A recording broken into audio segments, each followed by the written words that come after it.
اللهم صل على سيدنا ومولانا محمد معدن الجود والكرم وآله وأصحابه الكرام وابنه الكريم وبارك وسلم صلاة دائمة سرمدا أبدا۔ قرآن عظیم میں اللہ رب العزت ارشاد فرماتا ہے وَقَلِيلٌ مِّنْ عِبَادِيَ الشَّكُورُ، میرے بندوں میں شکر کرنے والے بہت کم ہیں۔ اور یہ بات صحیح ہے کہ بندے پر بے شمار نعمتیں اللہ تعالیٰ عطا کیا ہے، بے شمار ہیں۔ وَإِن تَعُدُّوا نِعْمَتَ اللَّهِ لَا تُحْصُوهَا، اگر تم اللہ کی نعمتوں کو گننا چاہو گے تو شمار نہیں کر سکو گے۔ شیخ سعدی رحمۃ اللہ تعالی علیہ فرماتے ہیں کہ تمہارا ایک سانس لینا بھی نعمت ہے، سانس کا باہر نکالنا بھی نعمت ہے، اور اگر صرف سانسوں کی نعمتوں کا شکر ادا کرنے پر بندہ بیٹھ جائے تو پوری عمر اس کی تمام ہو جائے، باقی نعمتوں کا کیا ہے؟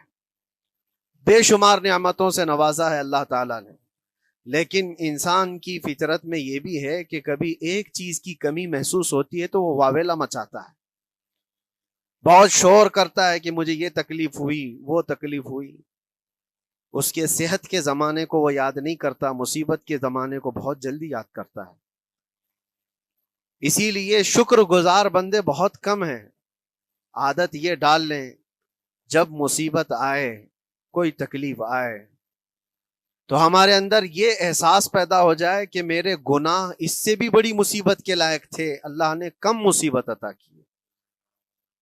جب کوئی بیمار ہو جائے، جب کبھی کسی آفت میں مبتلا ہو جائے تو یقیناً درد تو ہوتا ہے، آدمی سہن نہیں کر پاتا، لیکن احساس دل میں یہ پیدا کرے اگر وہ انصاف کرنے پر آئے رب تبارک و تعالی میرے ہر گناہ کے بدلے بڑی بڑی سزائیں دے سکتا ہے، میں چھوٹی سی سزا میں ملوث ہوں، اللہ کریم اس کا شکر ہے۔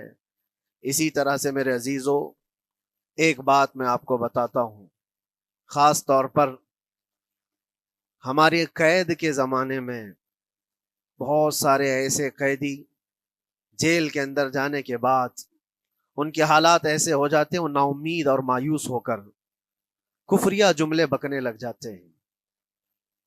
ان کے حالات ایسے ہو جاتے ہیں کوئی خدا نہیں، اگر ہوتا تو ہماری سنتا، بہت کچھ عبادتیں بھی کرتے ہیں، نہیں جب قبول ہوتی ہے تو مایوس ہو جاتے ہیں۔ تو یہ تو اندر کے حالات ہیں، باہر بھی کسی کے ساتھ ایسا ہو سکتا ہے۔ میں تو 10 سال سے دعا کر رہا ہوں، اولاد ہی نہیں ہوئی، کوئی یہ کہتا ہے۔ شادی ہو گئی 10 سال ہو گئے، بچے نہیں ہو رہے ہیں۔ کوئی یہ کہتا ہے کہ میری بیٹی کا رشتہ ہی نہیں ہو رہا، ہر وظیفہ کر لی